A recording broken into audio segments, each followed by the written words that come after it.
The Patton Report is a Boink Studios production. And now, on with the show.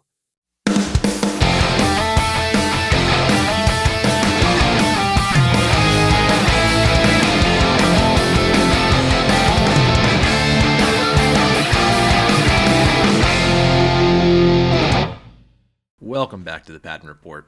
And before we get into video games this week, I wanted to take a brief detour into a film that I watched, Die My Love.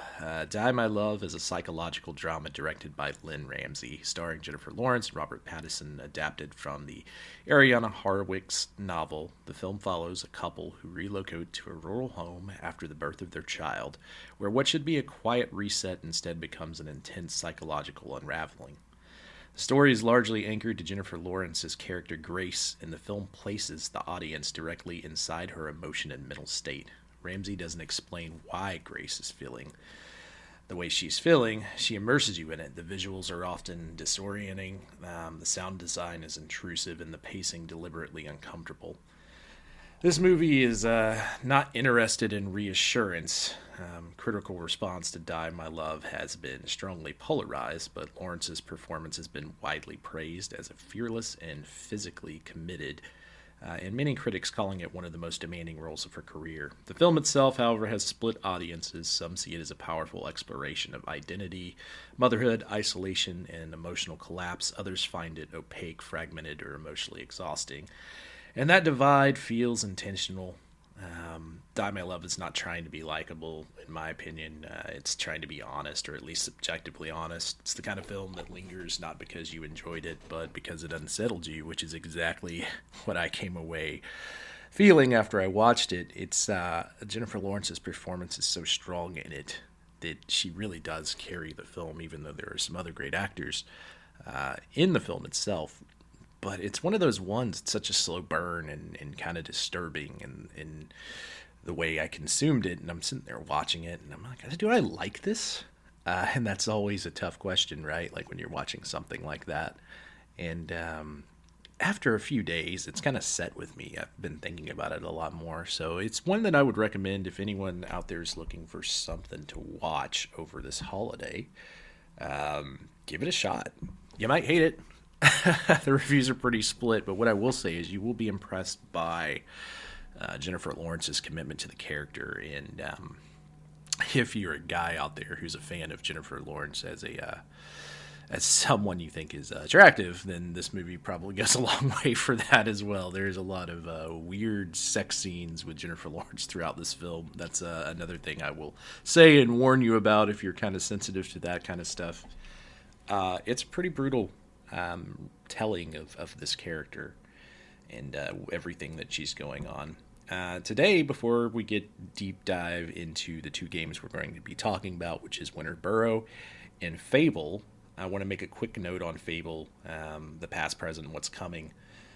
But like I said, before we rewind to Fable as it existed in 2004, when I originally played it, when it originally came out for me, Xbox, Microsoft currently has a new Fable game in development, which is kind of why I've went back and wanted to play this. It's being built by Playground Games, the studio best known for the Forza Horizon series.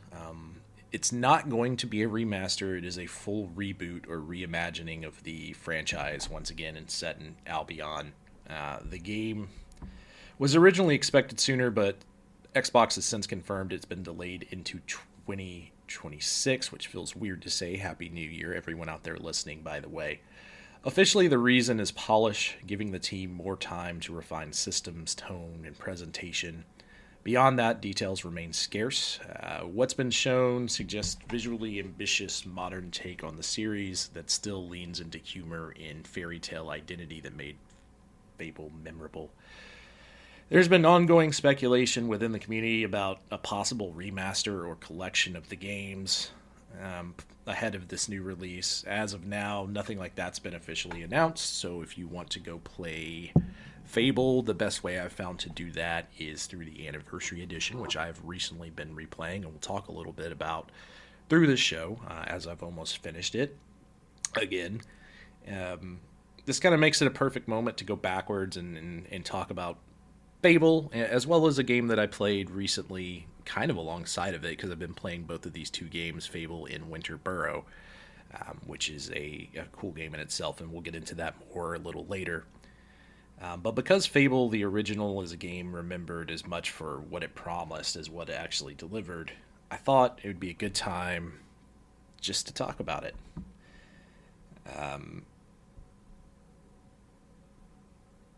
The early 2000s were a strange and optimistic time for video games. Hardware was improving rapidly, going from 16-bit to 32-bit to PlayStation 2 and Xbox, and obviously the Dreamcast.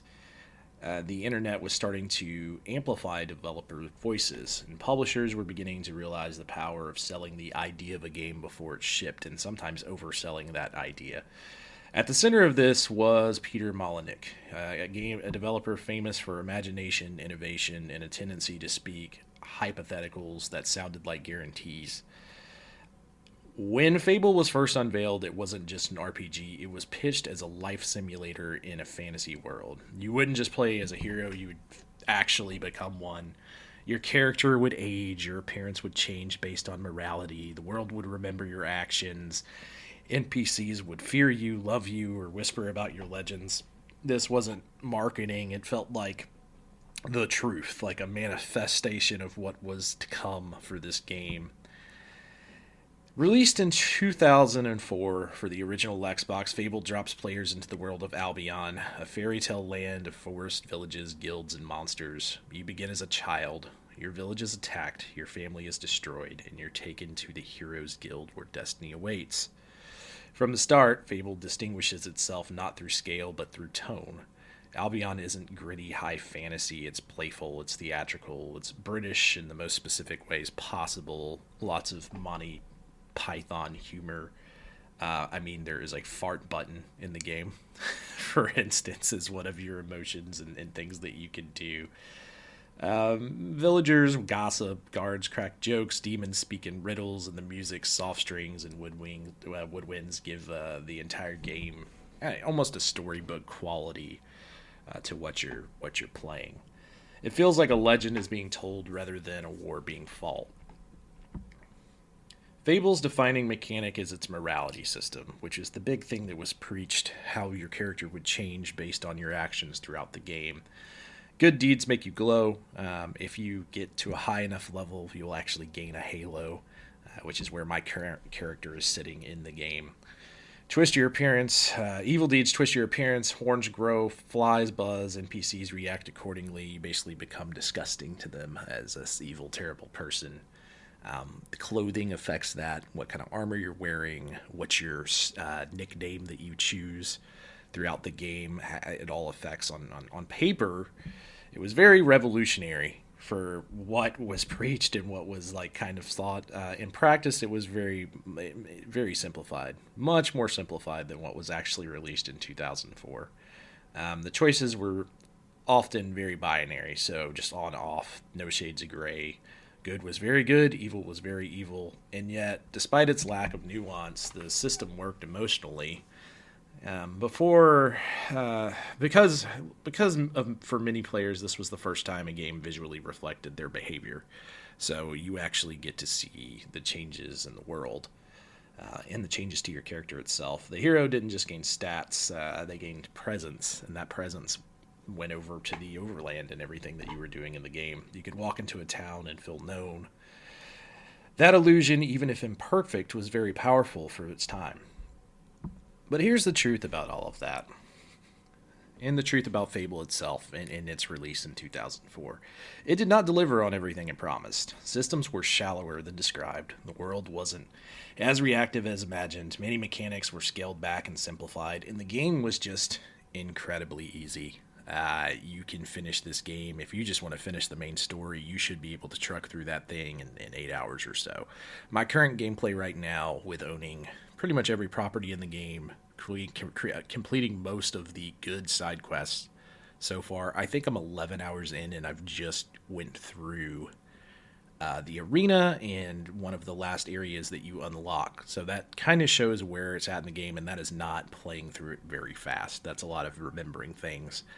I did find some neat things in this playthrough that are kind of weird. So if you're thinking about replaying this as you listen to this, there is a really easy way to make money in that game that I never knew before, which is you can do this cool little trick with the UI because the UI is still glitched. This works on the Anniversary Edition, specifically was the version I was playing, which was released for Xbox 360.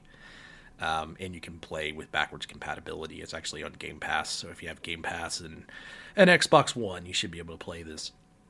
But you can do something like buy, let's say you go to the first vendor, I think he has 160 apples. You can buy 160 apples. If you found something worth more value, the tab it sits on to the left when you're selling items is usually where your rupees, diamonds, etc. show. So if you go down to the sell all option, for instance, when you're selling, you go to sell these apples, and you click left and A at the same time that you're hovered over sell all, it will actually flip to the other screen where diamonds are, and it will sell 160 apples for the price of one diamond, so you can become rich very, very fast. I thought it was a very unique glitch that I didn't know about any other time I've played this game, in a very quick way to kind of make money, no issue in that game if you're looking for a quicker playthrough, if you remember the game and enjoy it and just want to revisit it without doing a bunch of grinding. The other note I would say is if you're looking for a quick way to gain stats, this has kind of always been the method. It was the method I even used back in the day, which is Hobbs Cave. Hobbs Cave, you can just farm XP. So anytime you walk in and out of a room in Hobbs Cave, all of the bad guys respawn. And as they respawn, you can just continue to grind XP there. You will end up, your battle. You basically have a battle combo meter. So if you don't take any hits, that thing just gets higher and higher and higher, and you will gain XP like crazy. Especially if you have like there's an aura spell called, I think it's called Power Shield. And it's for light users. So if you're not a light user, then if you're on the dark side, Anakin. It's going to be a little more difficult, obviously, to not get hit, but you can spam that thing if you're a light user, and basically you're untouchable, so your combo meter is going to go absolutely nuts. At one point, I had it up to like 130 or something. But yeah, like that's one way to build up your XP if you're looking for a quicker way to replay the game. The other thing that I did that I'd never done before, because of my high status at this point in the game as a good guy, one of the final fights in the final fight club I think you actually go to is against a chief who can two-shot you, basically. If you get hit twice, you're done. So it's a lot of rolling and getting behind him and trying to punch him like 50 or 60 times. And I had been drinking beer, and that was not working for me. So I popped over to the old Reddit and saw that someone's like, yeah, you can just go and get 4 people to follow you, and then when you do that fight, he'll have to fight all 4 of them plus you, which makes it a lot harder for him to hit you. Which I had never done before. And it was really funny to see in practice, to see 4 people beating up this poor chief in what's supposed to be a one-on-one Fight Club combat. So there's some unique, quirky things about the game still. I tried to replay this, and I will give a warning. The Anniversary Edition can be very buggy, and the first time I tried to replay this 2 or 3 years ago, I got hard-locked. So make a lot of saves. That would be my other suggestion. And, yeah. That's kind of what I would recommend if you're going to go back and play that.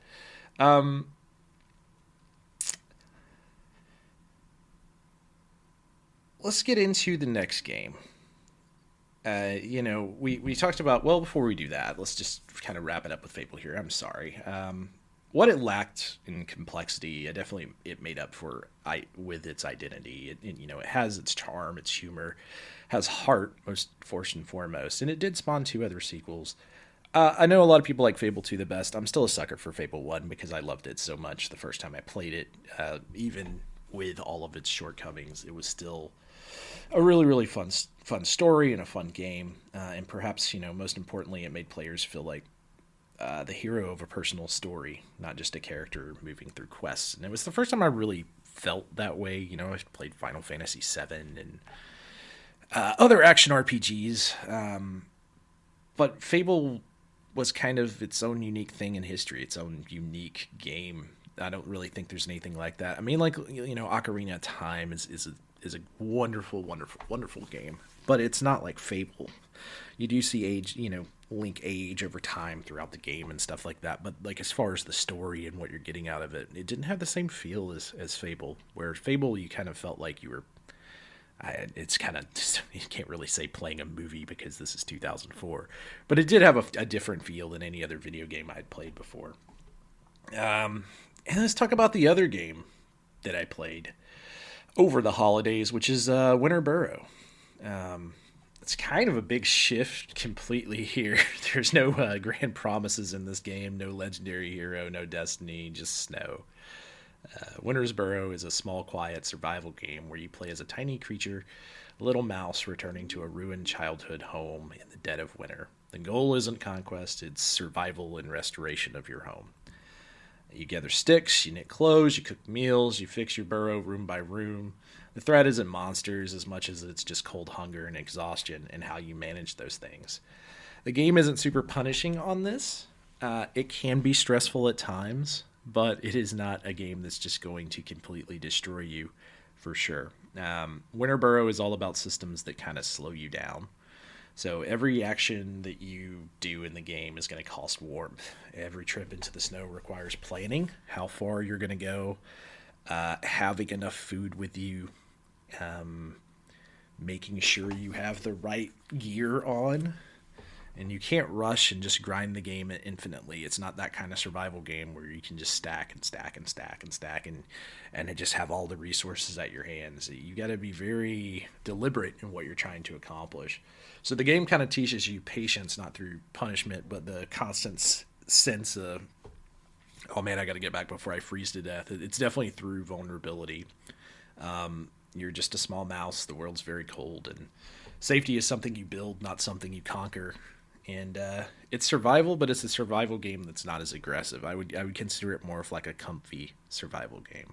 So if you've been looking for a new survival game to play, I think that you'll really like Winter Burrow. Winter Burrow, the art style I think is phenomenal. The music's really, really great. It tells this pretty fun story about a mouse having to leave the burrow with his parents as a youngling, and his parents having to work in this mine, and they die, and he decides to go back home away from the big city, back to the burrow that they lived in where he was a child, where the burrow itself is completely unlivable by the time you get there. You have to start rebuilding right away. And then it's the story of all the other woodland creatures. There's porcupines, there's owls, there's frogs, there's toads, there's just a bunch of different creatures throughout that you will meet throughout the game that do various different things and help you along with your quest of rebuilding your house. And they all have their own stories, and the stories are really well art designed, almost like a storybook. It was kind of fun playing Fable because Fable also has the same kind of cutscene art. Obviously, the art in Winter Burrow looks a lot better. We're talking about a game that came out in 2004 versus a game that came out in 2025. But yeah, I think it's really, really cool. I think a lot of people out there would enjoy it. It's not a game I've heard being talked about a lot, but it's one that's on Game Pass, and I liked it a whole hell of a lot. I'm still playing through it. I don't think that there's necessarily an end to the game yet, or not one that I've hit. I seem to have hit through most of the primary story, but it just continues to let you play. What makes Winter Burrow kind of special is it's not its difficulty as much as just the overall mood. The sound design's kind of very soft, like I said, very beautiful. The visuals are very gentle. The UI feels very handmade and specific to this game. It doesn't feel like a survival game where everything is just slapped on top of each other. It seems like a lot of care was taken into making the game feel a certain way and play a certain way. The game is very much about returning home, realizing it's broken but fixable. And that emotional core is kind of subtle but very powerful as far as storytelling goes. And unlike Fable, Winter Burrow never tells you who you are. It lets you discover it through its routine. So it's more of a set pace. So why did I decide to talk about these games together? Because they kind of represent two philosophies in game design. Fable says, look at what you become, or could become. And Winter Burrow says, look at what you can take care of. One sells fantasy through scale and spectacle, the other sells meaning through restraint And interestingly, modern audiences seem increasingly drawn to the latter, looking for more comfy, cozy games, games that just play well, games that aren't AAA titles. So, where does that leave us in a world where Fable is being rebooted and we have tons of action RPGs? You have things like Baldur's Gate and Skyrim being re-released, and new Fallouts, and games that you can play and play for hours and hours and drop hundreds of hours in. But something about the charm of like the original Fable being a shorter game with a somewhat linear story, is there room for that in today's world? Is there any benefit of making a new Fable that's not a monstrous action RPG?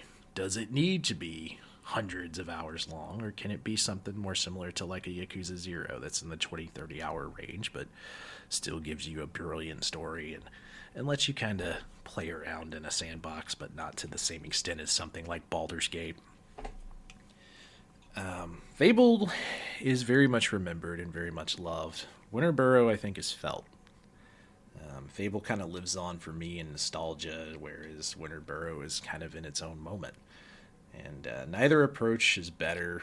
I think they both speak to different emotional needs.